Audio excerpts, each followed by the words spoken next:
한 주간 또 안녕하셨습니까? 또 주일 아침이 되었습니다. 오늘의 제목, 오늘의 성경 말씀은 제가 처음으로 저절로 외우게 되었던 내 시작은 미약하나 나중은 창대하리라 욥기 8장 7절 말씀으로 한번 전해보겠습니다. 여러분들이 이 두꺼운 성경책 중에서 어떤 문장, 어떤 구절이 가장 마음에 남으시는가요?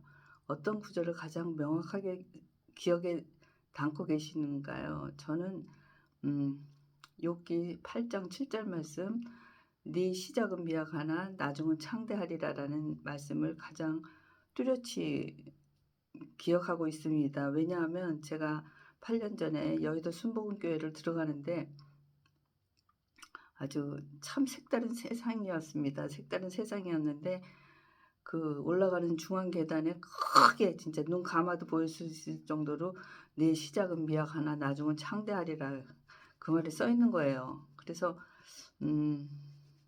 지금은 좀 거시기 좀 미진해도 좀 참고 살다 보면 나중에는 잘 되나 보다 그런 좋은 뜻으로 받아들이고 그냥 있었는데 어느 기독교 성도님들 집에 가거나 뭐 가게 가거나 상점을 가거나 회사를 이렇게 가보면 이 말씀이 많이 붙어 있습니다. 그래서 그런가 보다 그렇게 생각을 했었는데 본격적으로 성경을 읽다 보니까 이것이 많이 틀려 있음을 알게 되었습니다. 왜 그랬을까요? 참 그것도 또 좀 저로서는 아이러니합니다. 일단 욥기 8장 1절부터 7절까지 말씀을 읽어보겠습니다. 1절 수한 사람 빌닷이 대답하여 이르되 내가 어느 때까지 이런 말을 하겠으며 어느 때까지 내 입의 말이 거센 바람과 같겠는가. 하나님이 어찌 정의를 굳게 하시겠으며 전능하신 이가 어찌 공의를 굳게 하시겠는가. 내 자녀들이 주께 죄를 지었으므로 주께서 그들을 죄에 버려두셨나니 네가 만일 하나님을 찾으면 전능하신 이에게 간구하고 또 청결하고 정직하면 반드시 너를 돌보시고 내 의로운 초소를 평안하게 하실 것이라. 내 시작은 미약하였으나 내 종은 심히 창대하리라. 뭔가 대단한 뜻이 있다가 결론을 맺는 듯한 이런 1장부터 7절의 말씀이었습니다. 우리는 열심히 살린다고 하지만 잘 안 될 때가 많습니다. 늦게나마 하나님 의지하고 열심히 살아보려고 하지만 때로는 하나님이 안 계신 것 같은 느낌을 받는 적이 많이 있습니다. 특히 고난 중에 만나는 하나님은 마음이 흔들릴 때가 많이 있습니다. 과연 계신가?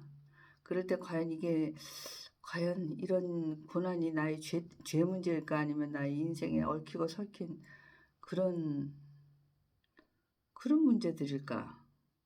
하나님은 과연 죄를 지으면 벌 주고 죄를 안 짓고 하면은 상을 주는 그런 단순한 분이신가? 이에 대한 대답을 찾을 수가 없었습니다. 그랬는데 이 욥기 8장 7절의 말씀 내 시작은 미약하나 나중은 황대하리 나중은 더욱더 창대하리라. 그 말을 보니까 더 헷갈렸습니다. 왜 헷갈렸냐면 일단 욥이라는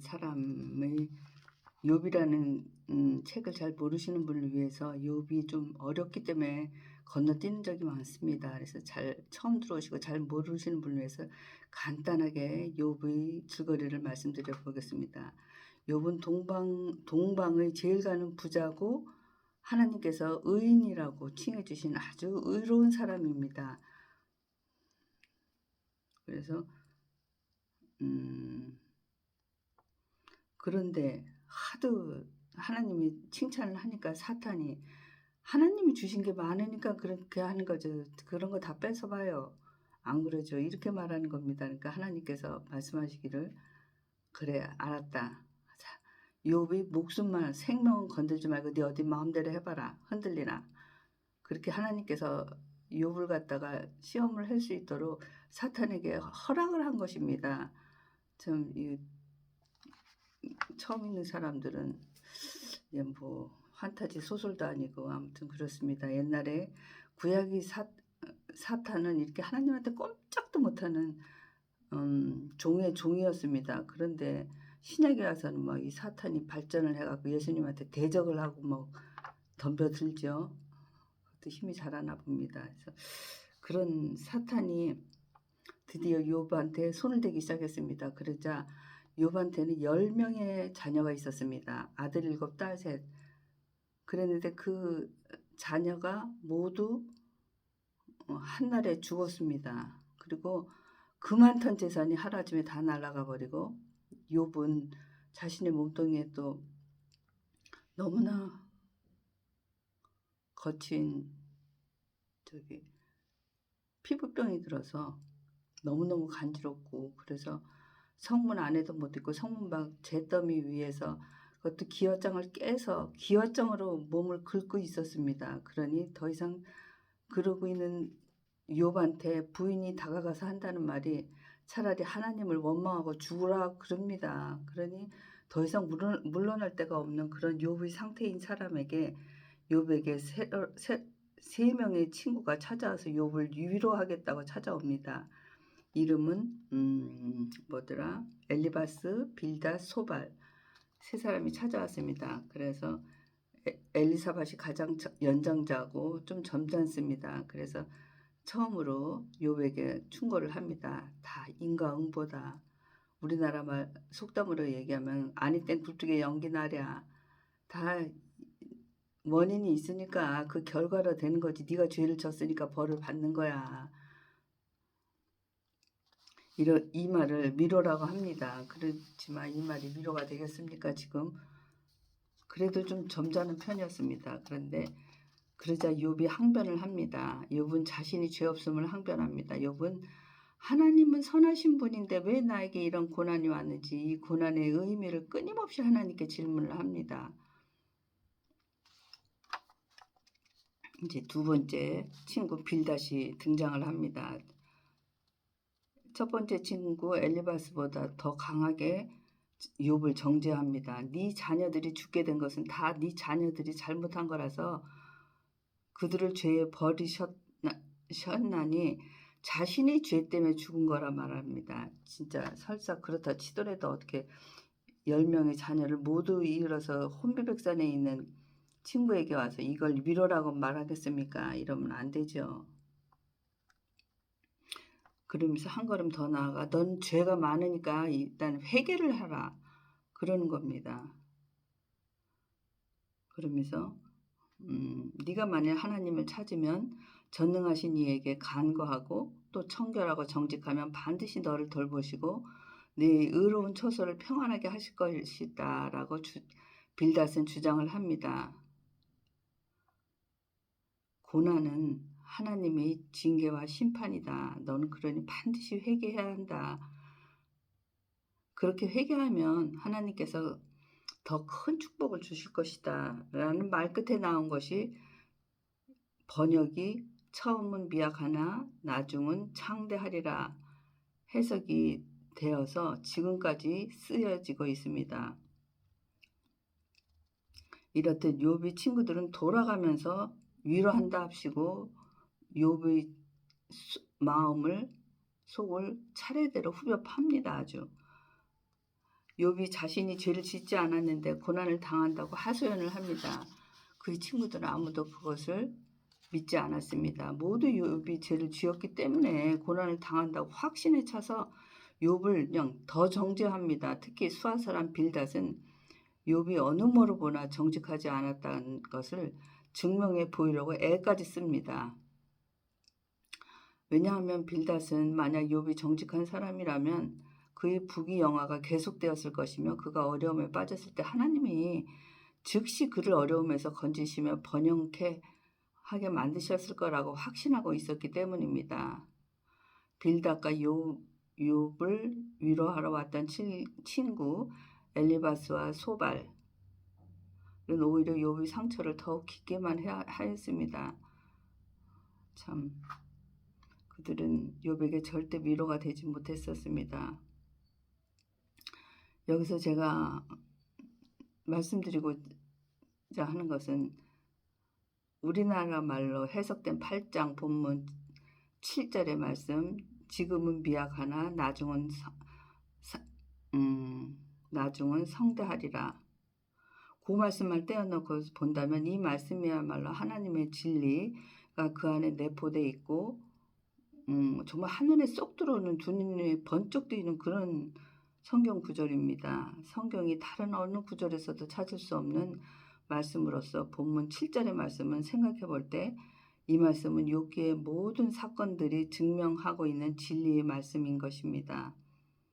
왜냐하면 욥은 그 후대에 이르러서 결국에는 매우 창대하게 되었기 때문입니다. 사악한 일인 경우 처음은 잘 되는 듯 하나 나중에는 결국 좋지 않습니다. 결과가. 그러나 선한 것은 그렇지가 않은 것이, 선한 것은 처음 시작은 매우 미약해도 끝은 무엇과도 비교도 할 수 없을 정도로 창대해지기 때문입니다. 그러면 뭘 갖고 자꾸 제가 이렇게 하는지 한번 말씀드려 보겠습니다.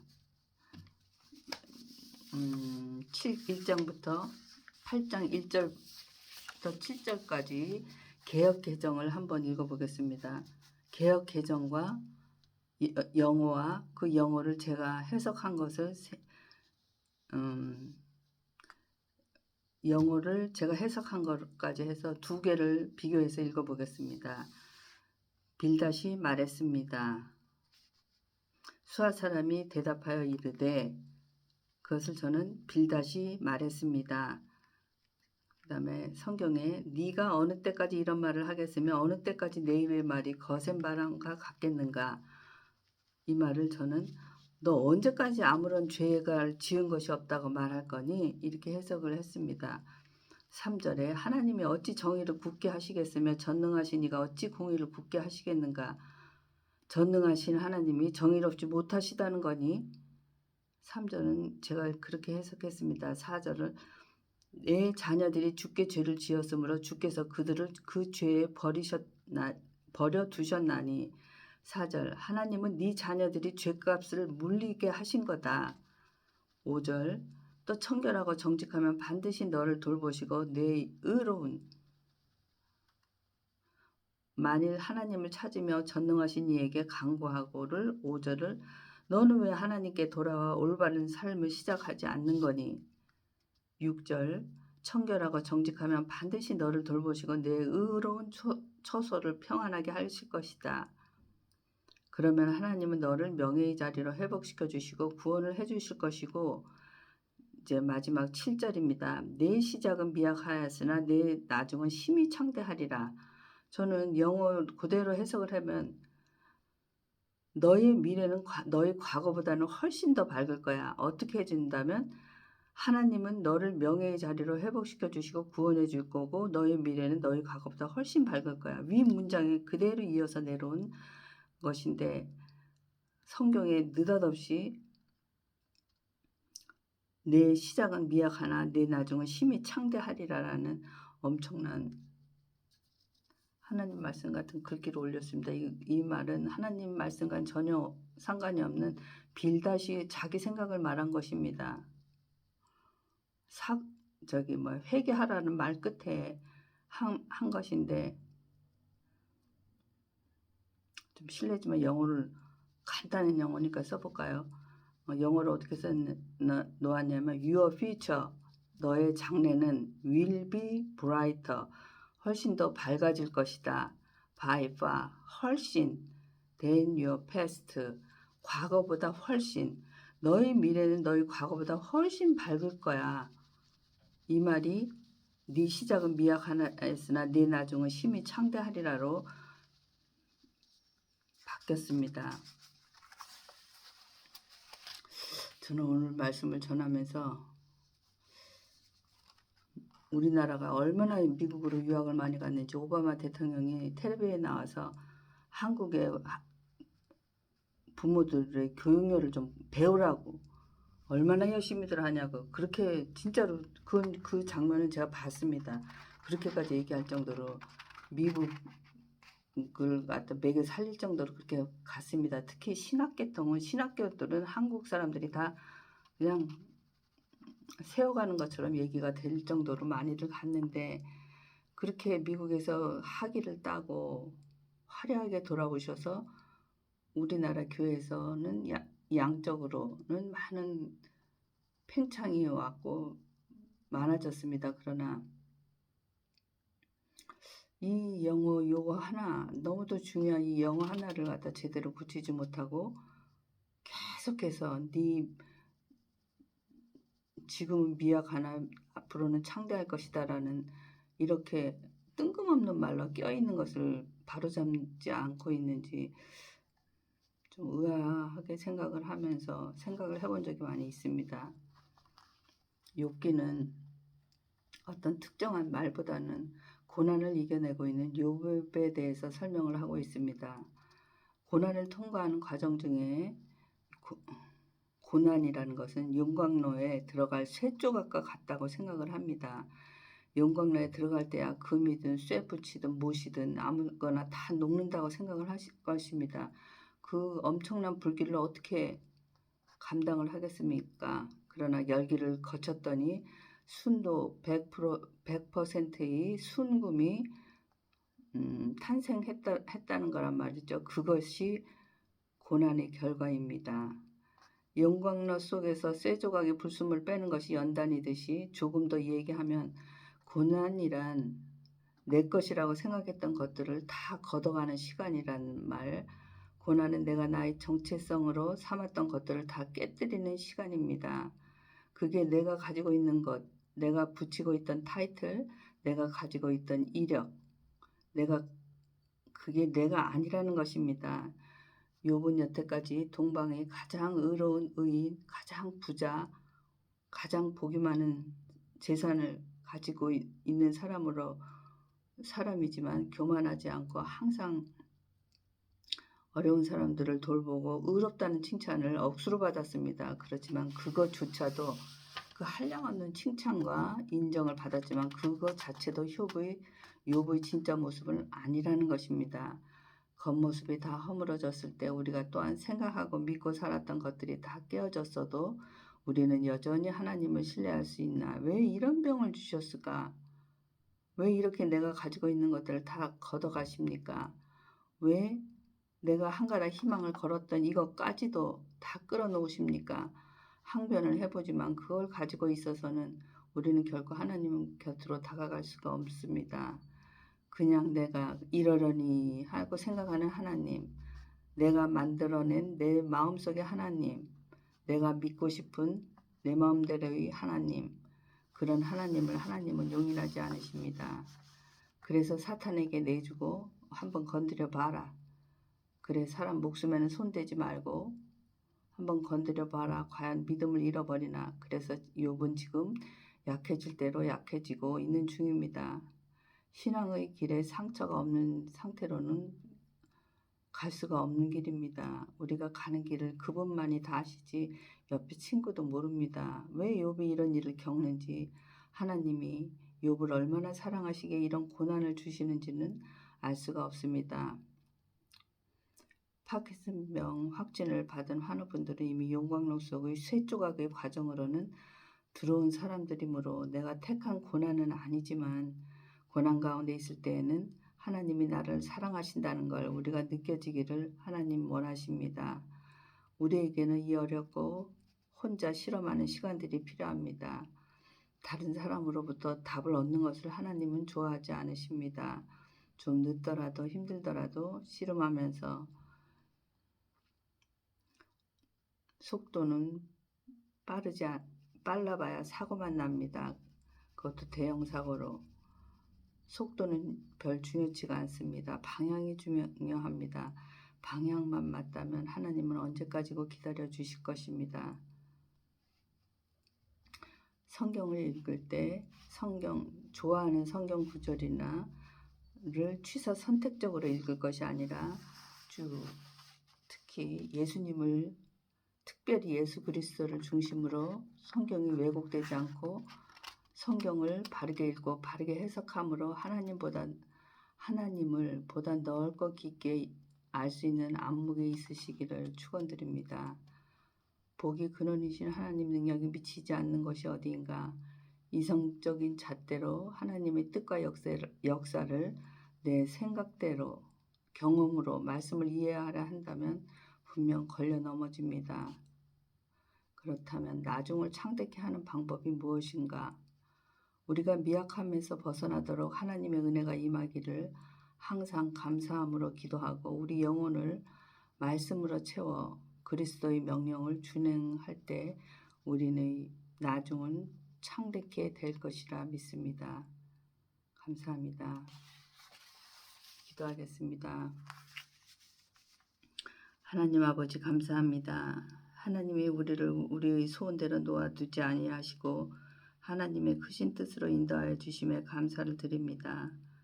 우리가 잠시 받는 고통을 우리가 고백하는 신앙의 힘으로 지켜내는 힘을 주시옵소서. 많은 눈물과 기도와 인내와 기다림과 은혜를 구해야 하는 것을 기억하게 하옵소서. 병약하고 의지할 바 없는 인생의 새로운 한 주는 더욱 주님 의지하게 하여 주시옵소서. 하나님의 일하심에 무릎 꿇어야 살 수 있음을 알게 하여 주시옵소서. 예수님 이름으로 기도드렸습니다. 아멘. 오늘의 말씀은 성경을 바로 읽고 바로 알아야겠습니다. 마태복음 5장 18절 말씀에 진실로 너희에게 이르노니 천지가 없어지기 전에는 율법이 1.1획도 결코 없어지지 아니하고 다 이루어지리라고 말씀하셨고, 요한계시록 22장 12절부터 20절까지 말씀해 보면 하나님의 말씀은 1.1획이라도 더하거나 빼는 것이 큰 죄임을 경고합니다. 특정 구절만 잘라서 자신의 의도에 맞게 말하거나 기록되지 않은 말씀을 더해서 사람들을 현혹시키는 일을 금하셨습니다. 우리는 이 말씀을 항상 명심해야 할 것을 압니다. 감사합니다.